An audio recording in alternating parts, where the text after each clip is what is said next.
Hello friends, and welcome back to Fire Emblem Blazing Sword, where we will attempt to answer one very important question. Will Lyn finally be reunited with her grandfather, or will I push the reset button yet again? Let's find out! Alright, so I already did part of this chapter since, well, you all saw me fail it twice already. But I think this time we've actually got it.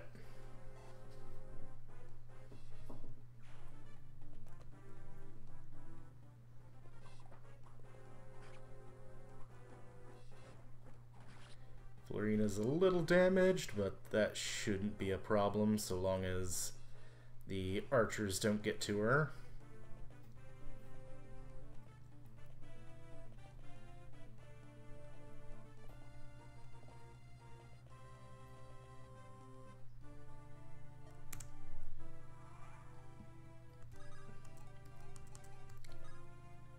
Alright, this is the moment of truth, ladies and gentlemen.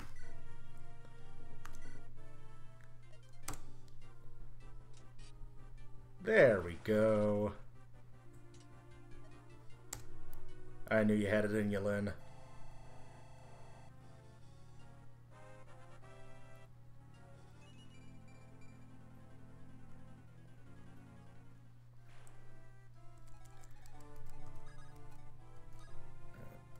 Just bring Florina down a little more.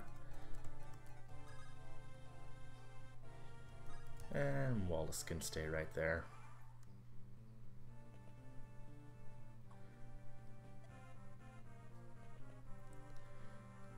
Watch the dog pile once again.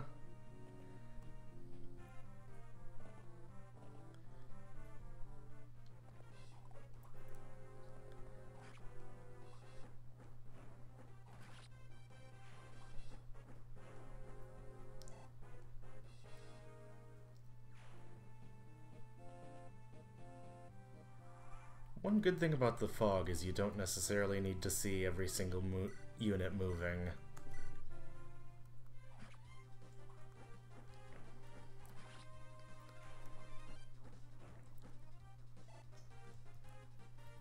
Alright, there's one dead archer, and now Lyn can seize the fort.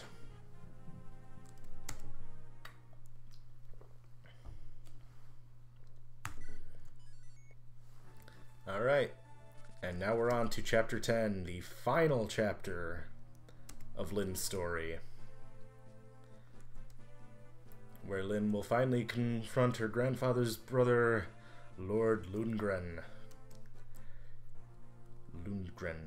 I don't even know if I'm saying that name right. Oh. Anywho, let's see.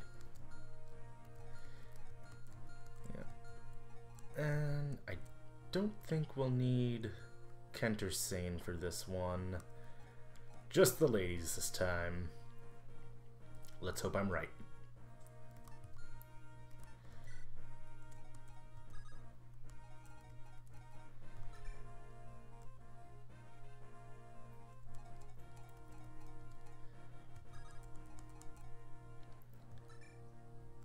Now, one kind of fun thing with this chapter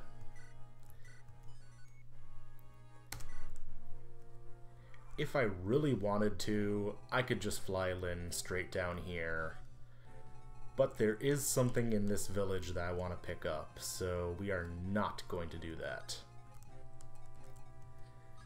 Instead, we're going to fly Florina down here.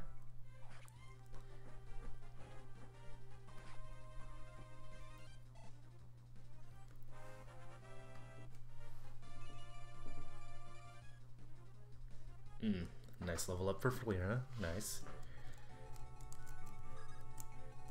And Lyn and Sarah are just gonna move this way.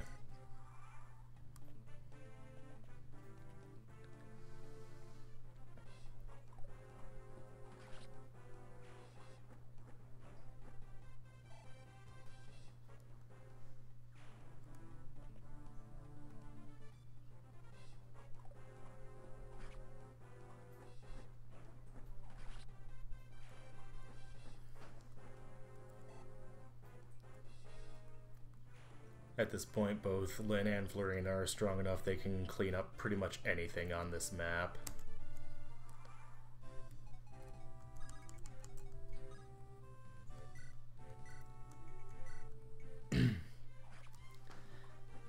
And here in a moment, we're about to be introduced to yet another game mechanic.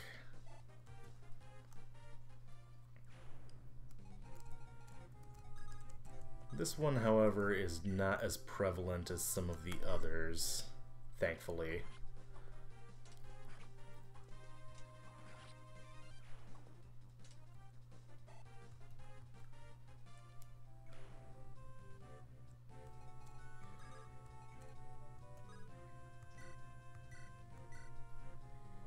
Kind of putting Sarah in harm's way here, but she is on a forest, so hopefully she can avoid whatever comes to her.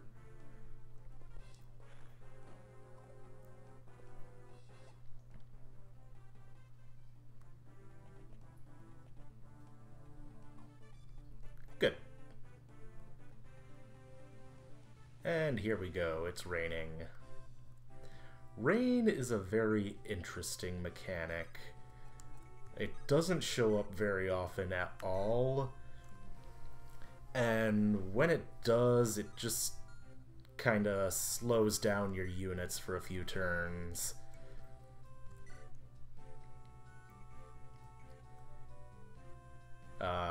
Mounted units like cavalry and flyers take heavier penalties, but everybody gets slowed down a little bit, and it just makes things kind of a pain.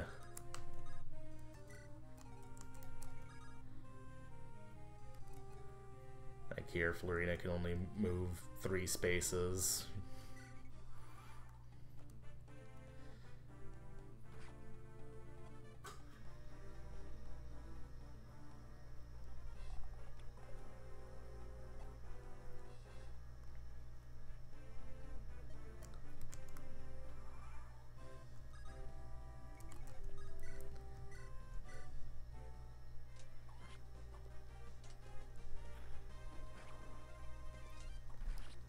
Okay, that takes care of that.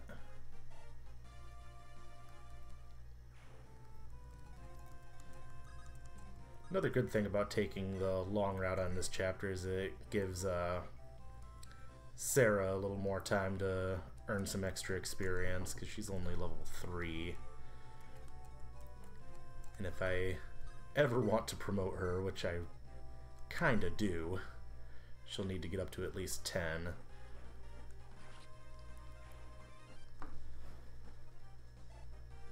Even once we get into Elliewood's story, that's gonna be a pain.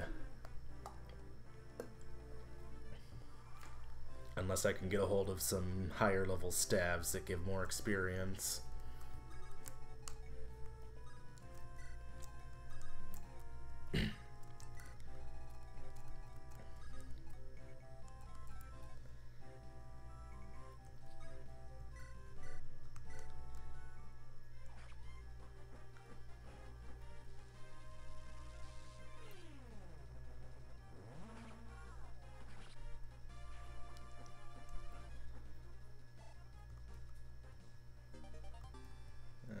Now, I've seen Florina's weapon level go up a few times. I wonder where it's at.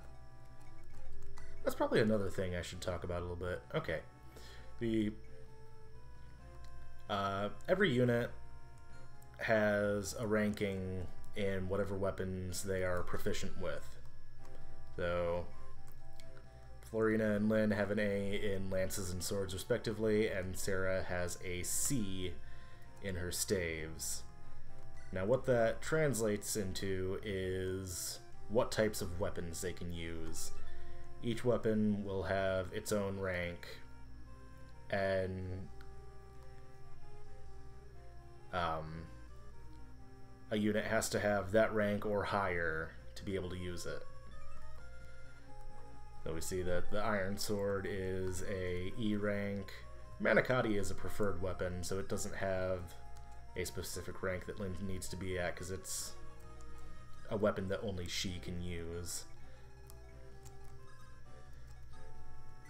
Alright, we'll visit this village now, and we get an energy ring. Now, an energy ring is a stat boosting item similar to the Seraph robe, or the Angelic robe that we got earlier. I forget which one's called. Although instead of increasing HP, the energy ring will increase a unit's strength or magic, depending on which weapon type they use.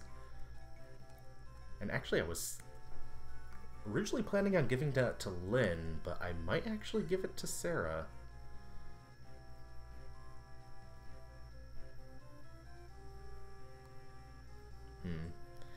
Yeah, no. Sarah's got the levels to grow, and I think Lynn actually needs it more.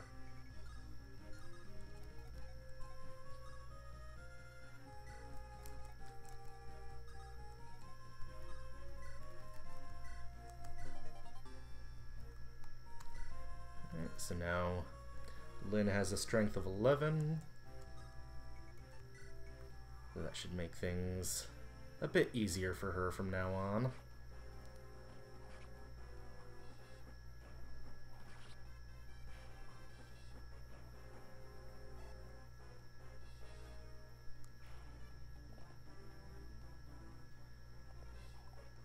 Everyone's after Florina today.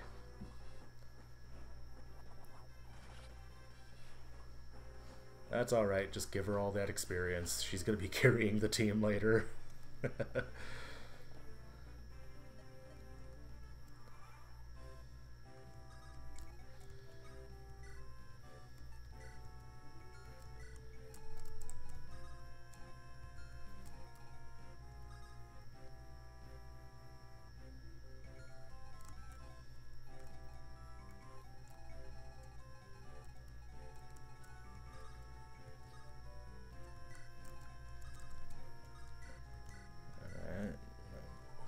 Get a little healing in here.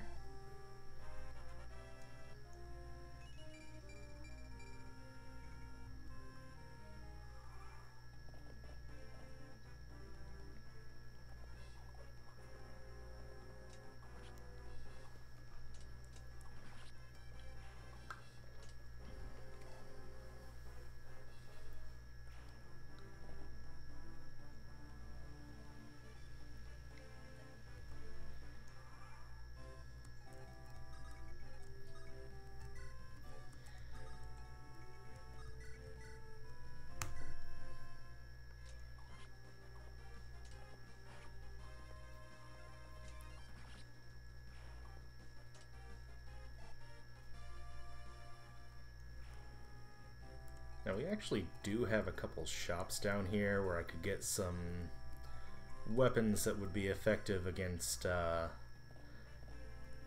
boss Lundgren down there. But Lynn already has the Manicotti, and that's all she really needs.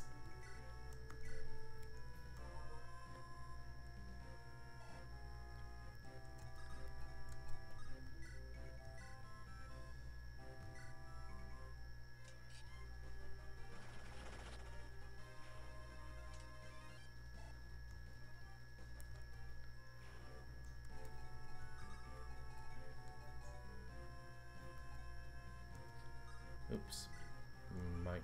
Maybe shouldn't have done that, but I'm sure it'll be fine.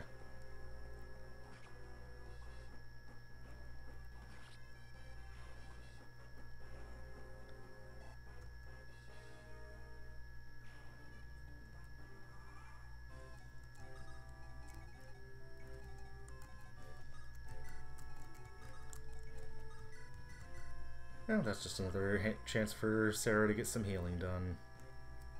Alright, now I need to look at these guys.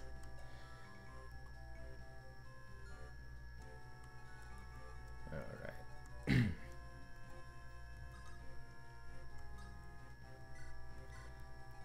Actually gonna pull Sarah down here. Oh, That I was not expecting. I thought he would just stay in front of the boss.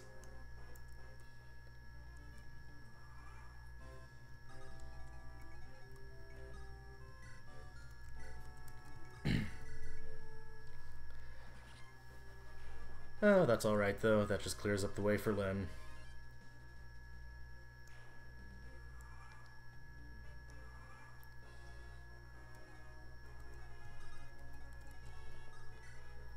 Alright.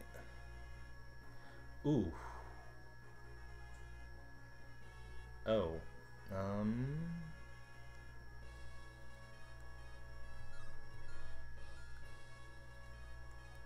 Alright, we're actually...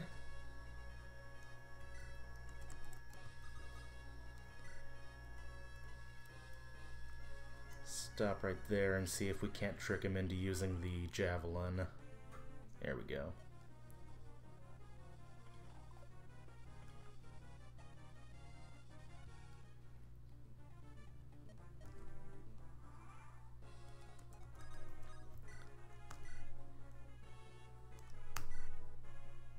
Here we go. Oh, oh.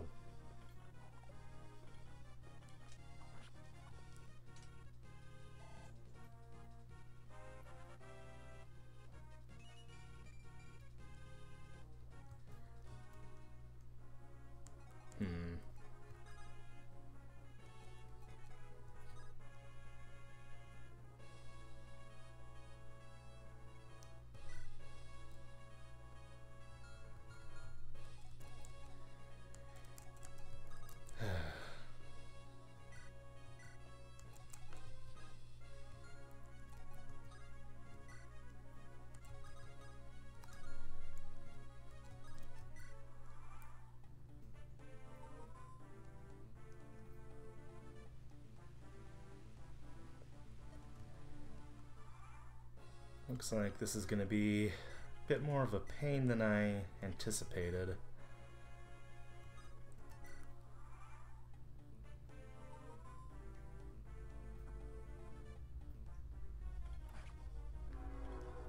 Oof.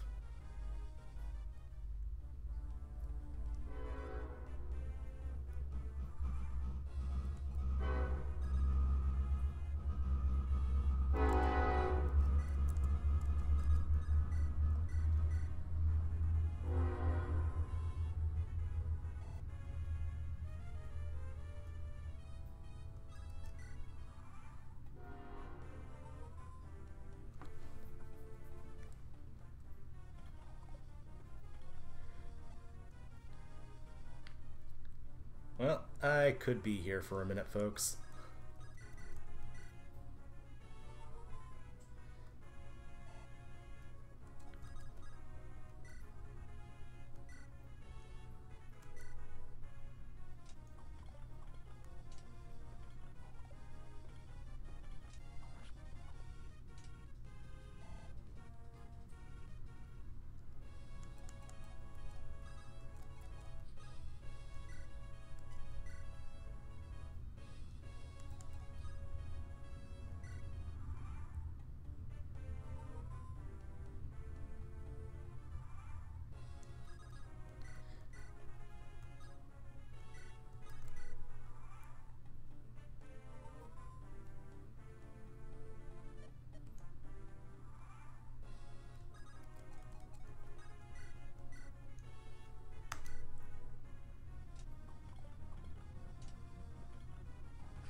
Now would be a good time for a crit, Lyn. Oh, of course not. Okay.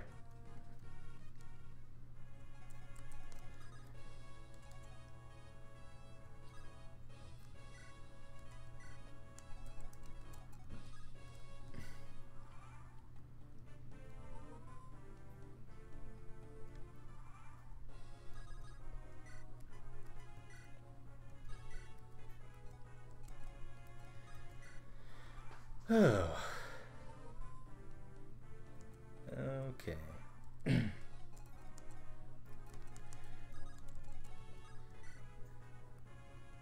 least he only heals a few points each turn. That's helpful.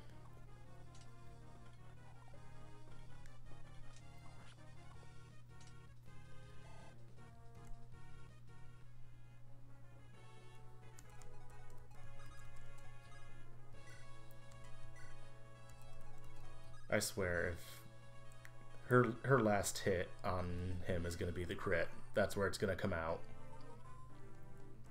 When it doesn't matter at all.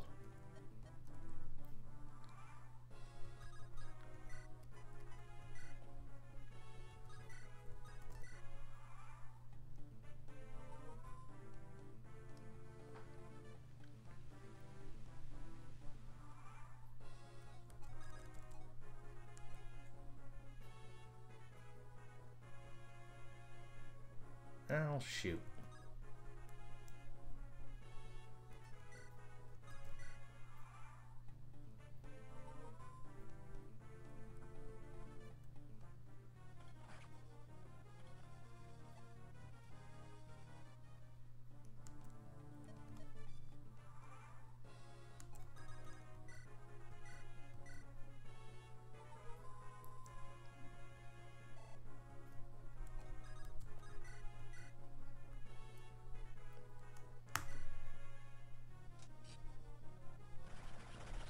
Okay, so it mattered a little bit. For those, what, 2 extra points of damage?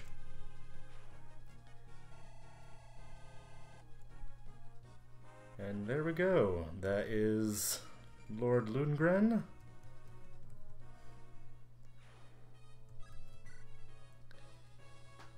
Now all that's left is to seize the castle. And just like that, Lyn is finally reunited with her grandfather, who, despite being poisoned for days on end, suddenly decides, yeah, I can live. Why not? I mean, I was literally on death's door, but now that you're here, I can live.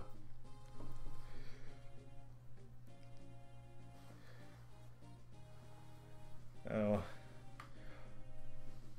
All of her companions now go their separate ways, except for, naturally, Sane and Kent, who are Knights of Kalen. But also her friend Florina and Will. I'm not sure why Will stays with them, but that's what it is. But next time, friends, we will pick up the main story proper under Lord Eliwood. Until then, guys, thanks for coming, and let me know what you thought. See ya.